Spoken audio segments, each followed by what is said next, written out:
बिस्मिल्लाहिर्रहमानिर्रहीम। अस्सलाम वालेकुम डियर स्टूडेंट्स। आज हम अपनी राइटिंग सी कोड को ही कंटिन्यू कर रहे हैं। अब हम अपने कोडिंग वाले पोर्शन के जो नेक्स्ट क्वेश्चन है उसके ऊपर आए हैं। अब कुछ हमने देखा कि हमें क्वेश्चन आएंगे कि वेरिएबल डिक्लेयर कैसे करते हैं, वेरिएबल इनिशियलाइज कैसे करते हैं, नॉर्मल एक्सप्रेशन को सी के एक्सप्रेशंस में कैसे कन्वर्ट किया जाता है। कुछ हमें क्वेश्चन आते हैं कि एक एक्सप्रेशन हमें दिया होता है, एक स्टेटमेंट हमें दी होती है, उसको बोला जाता है कि रीराइट करें, दोबारा उसको लिखें किसी दूसरे मेथड से। आज हम उसको करेंगे। बहुत आसान है बेटा। अगर आपने पिछले लेक्चर्स बहुत तवज्जो से लिए हैं तो आपको इन क्वेश्चंस की समझ आ जाएगी। कंपाउंड असाइनमेंट ऑपरेटर हमने पढ़े थे, इंक्रीमेंट डिक्रीमेंट ऑपरेटर हमने पढ़े हैं, लॉजिकल रिलेशनल ऑपरेटर्स हमने पढ़े हैं बेटा। एक बार उनको आपने उनके टेबल्स को, उन लेक्चर्स को आपने अटेंटिवली सुनना है तो ये क्वेश्चन जो हैं वो आप विद इन सेकेंड से सॉल्व कर सकोगे। तो पहला क्वेश्चन है rewrite the expression x plus is equal to 2। ये एक एक्सप्रेशन है जिसको हमने दोबारा लिखना है। किस तरह से लिखना है? Without using compound assignment operator. कि इसके अंदर ये जो प्लस इज इक्वल्स टू 2 वाला कंपाउंड असाइनमेंट ऑपरेटर हुआ है, इसको हमने इस्तेमाल नहीं करना। इसके बगैर हमने इस एक्सप्रेशन को लिखना है। बेटा मैंने आपको बताया हुआ है कि x plus is equals to 2 किसके इक्वल होता है? x plus is equals to 2 का मतलब है x में प्लस कर दें 2 को और जो भी आंसर आए उसको दोबारा से x में स्टोर करा दें। तो अभी हमारे पास सिंपल क्या हो गई है, सी की स्टेटमेंट हो गई है। इसमें हमने इस कंपाउंड असाइनमेंट ऑपरेटर को ख़त्म कर दिया है और असाइनमेंट ऑपरेटर की मदद से हमने इसको सॉल्व कर दिया है।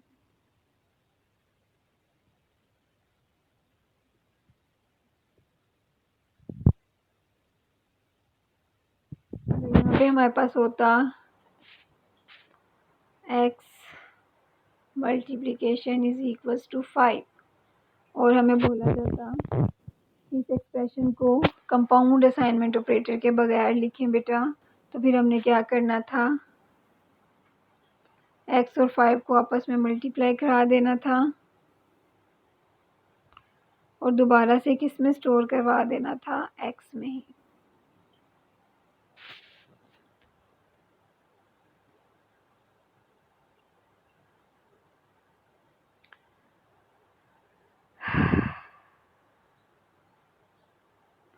नेक्स्ट क्वेश्चन देखिएगा। Rewrite the expression n plus plus without using operator plus plus.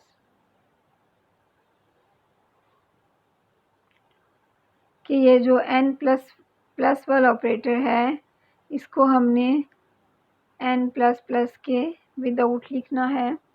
ये भी हमें पता है कि n प्लस प्लस का क्या मतलब है कि n की वैल्यू में एक का इंक्रीमेंट कर दें और दोबारा से इस एक्सप्रेशन को किस में स्टोर करवा दें? n। तो हमने इस ऑपरेटर को ख़त्म कर दिया और ये हमने स्टेटमेंट।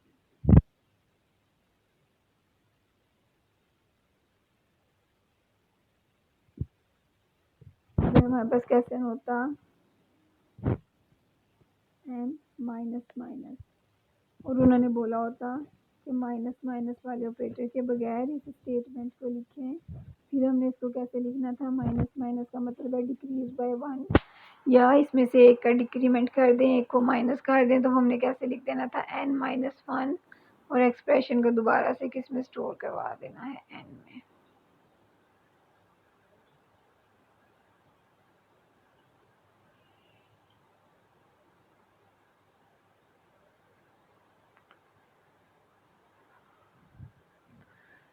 Rewrite the expression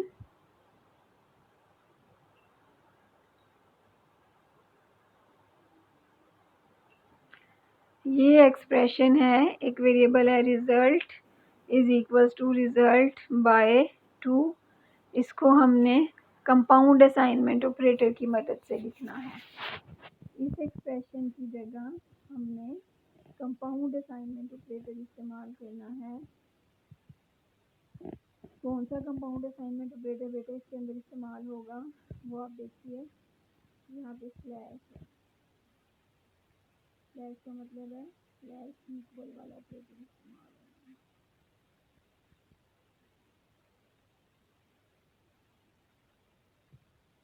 कैसे यूज होगा?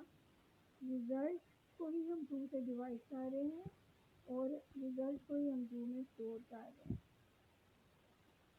तो हम इसको कंपाउंड असाइनमेंट ऑपरेटर की मदद से करेंगे। बेटा किस तरह करेंगे? रिजल्ट वाले वेरिएबल को एक बार यूज करेंगे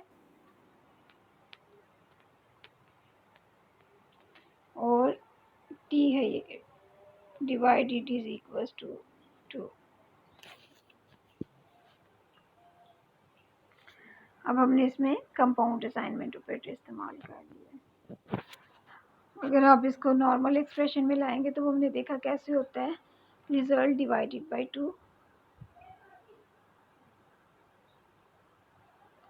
उसको किस में स्टोर करा देना है? रिजल्ट में।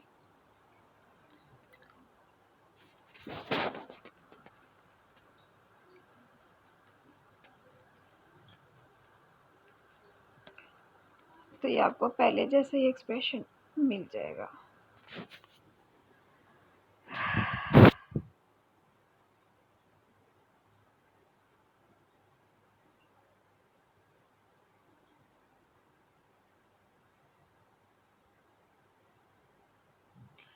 अगला है write the following statement in C code. ये एक स्टेटमेंट है, P and Q are less than 0, कि P और Q 0 से छोटे हैं। इस इंग्लिश स्टेटमेंट को आपने C के एक्सप्रेशन में लिखना है। लॉजिकल ऑपरेटर बेटा इसके अंदर इस्तेमाल होंगे। P and Q less than 0 का मतलब है P भी 0 से छोटा है, एंड का मतलब है एंड ऑपरेटर इस्तेमाल होगा, और Q भी 0 से छोटा है। इसको कैसे हम लिख सकते हैं कि P 0 से छोटा है, P छोटा है, कौन सा सिंबल इस्तेमाल होगा? लेस देन, किससे? 0 से। P 0 से छोटा है, उसके बाद आ गया हमारे पास एंड की जगह एंड का ऑपरेटर, और Q भी 0 से छोटा है, Q भी लेस है 0 से। ये C का एक्सप्रेशन हो गया। P less than 0 and Q less than 0। इसका मतलब है P 0 से छोटा है और Q भी 0 से छोटा है।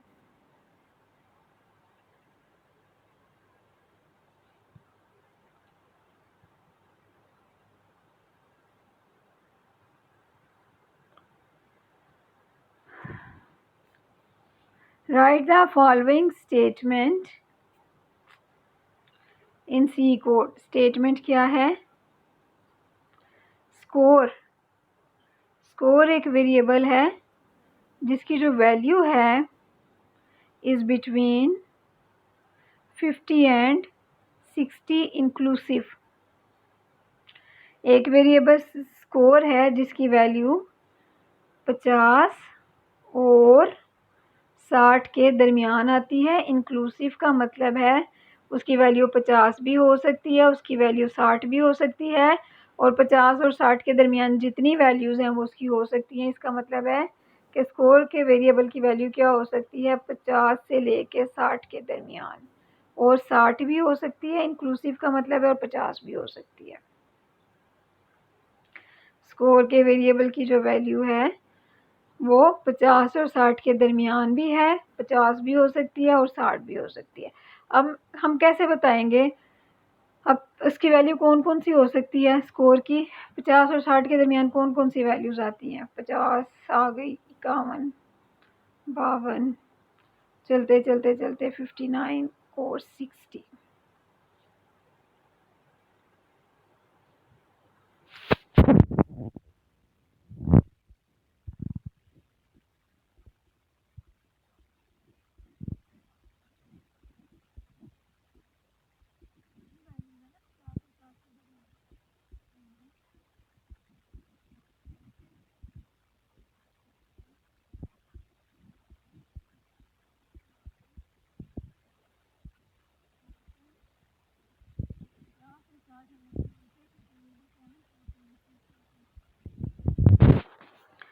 अब बेटा हमने इसको सी के एक्सप्रेशन में लिखना है। अब जो वैल्यू 51 है कैसे लिख सकते हैं? अब ये जितनी भी वैल्यूज़ हैं सारी 51, 52, 53, 54, 55, 56, 57, 58, 59, 60, ये सारी 50 से क्या हैं? बड़ी हैं।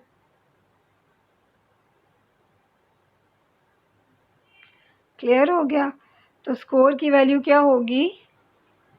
एस लिख रही हूँ स्कोर की जगह, आप खुद लिख लेना। स्कोर की वैल्यू बड़ी होगी किससे? 50 से। इंक्लूसिव का मतलब है कि स्कोर की वैल्यू 50 के बराबर भी हो सकती है। क्लियर है? इस तमाम वैल्यूज़ को लिखने की बजाय हमने सिंपल क्या लिख दिया कि जो स्कोर की वैल्यू होनी है वो क्या हो सकती है? 50 से ग्रेटर हो सकती है, क्योंकि सारी वैल्यूज़ जो हैं ये 50 से ग्रेटर हैं। और अगर आप इन तमाम वैल्यूज़ को देखें तो ये सारी वैल्यूज़ जो हैं ये 60 से छोटी हैं, यानी कि क्या हैं? स्मॉल हैं। किससे? 60 से। इंक्लूसिव का मतलब है 60 भी हो सकती है। तो यहाँ पे हमारे पास दो कंडीशंस बन गई कि स्कोर की वैल्यू क्या होंगी? 50 से बड़ी होंगी या इक्वल होंगी, और स्कोर की वैल्यू 50 से छोटी होगी या 60 के बराबर होगी। दरमियान में उन्होंने लिखा हुआ था एंड, स्कोर की वैल्यू लिखा हुआ था बिटवीन 50 एंड 60। बिटवीन के लिए हमने ये कंडीशन लगा दी कि स्कोर की वैल्यू 50 से ग्रेटर है और स्कोर की वैल्यू 60 से लेस देन है, और एंड की जगह हमने एंड ऑपरेटर लगा देना। ये हमारे पास कंडीशन बन गई, सी के एक्सप्रेशन में कन्वर्ट हो गया। ये देखिएगा। सो सी में हम कैसे लिखेंगे? स्कोर की वैल्यू ग्रेटर इक्वल है 50 के एंड स्कोर की वैल्यू लेस इक्वल है 60 के। बेटा ये चीज़ें आपसे प्रैक्टिस मांगेंगी, आपको बहुत सारी प्रैक्टिस करनी पड़ेगी रिलेशनल एंड लॉजिकल ऑपरेटर्स के लिए, बहुत ज़्यादा। आपको एक इंग्लिश की स्टेटमेंट को समझना पड़ेगा, उसको फिर आपको कंडीशंस में कन्वर्ट करना पड़ेगा। रिलेशनल ऑपरेटर्स की मदद से आप कंडीशंस बनाओगे, और अगर आपके पास एक से ज़्यादा कंडीशंस होंगी तो लॉजिकल ऑपरेटर्स की मदद से उन कंडीशंस को आप ज्वाइन कराओगे, एक दूसरे के साथ कंबाइन करोगे। तो score is between 50 and 60 inclusive को हमने इस तरह से सी के एक्सप्रेशन में लिखना है। क्वेश्चन नंबर 13 है, write the following statement as single statement. नीचे आपके पास 2-3 स्टेटमेंट्स दी होंगी, उनको आपने एक ही स्टेटमेंट में कन्वर्ट कराना है।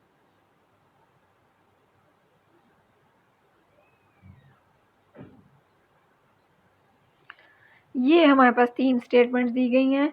Int x is equals to 5 semicolon, semicolon से पता चला कि ये एक स्टेटमेंट है। Int y is equals to 10 semicolon, ये हमारे पास दूसरी स्टेटमेंट है। Int z is equals to 15, ये हमारे पास तीसरी स्टेटमेंट है।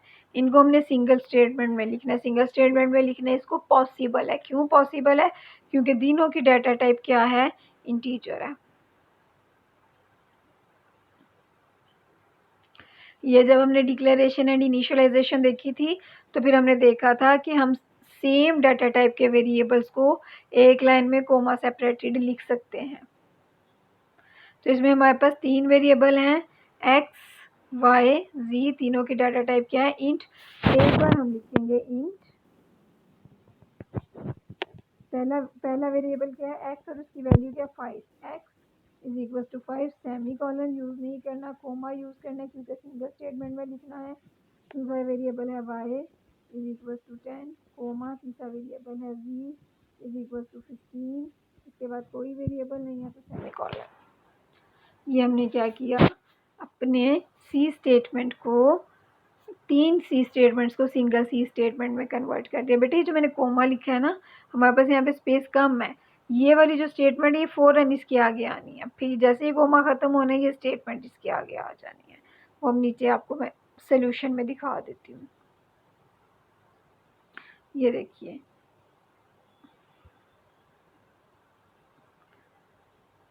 इंडेक्स इज इक्वल टू 7, इन्होंने वैल्यू ही चेंज कर दी, ये गलत है। यहाँ पे 55 है जो वैल्यू है वो वही रहनी है। Int y is equal to 10, यहाँ पे भी 10 ही रहनी है, 16 नहीं है। सिंपल क्या होना था, int x is equal to 7 comma x is equal to 5 comma y is equal to 10 comma z is equal to 15 semicolon यहाँ पे आना है। सिंपल क्या होना है, एक बार इंट लिखना है और इन तमाम वैल्यूज़ को कोमा सेपरेटेड लिख देना है। यहाँ पर इन्होंने वैल्यू भी चेंज कर दी हैं, मैं इस डायरेक्शन में आपको लिख के दिखा देती हूँ। Int x is equal to 5 comma y is equals to 16 comma z is equals to 50, y is equals to 10, y is equals to 10, जो वैल्यूज यहाँ वही रहेंगी 10 and z is equals to 15 semi colon. ये देखिए हमने एक ही statement में लिख दिया।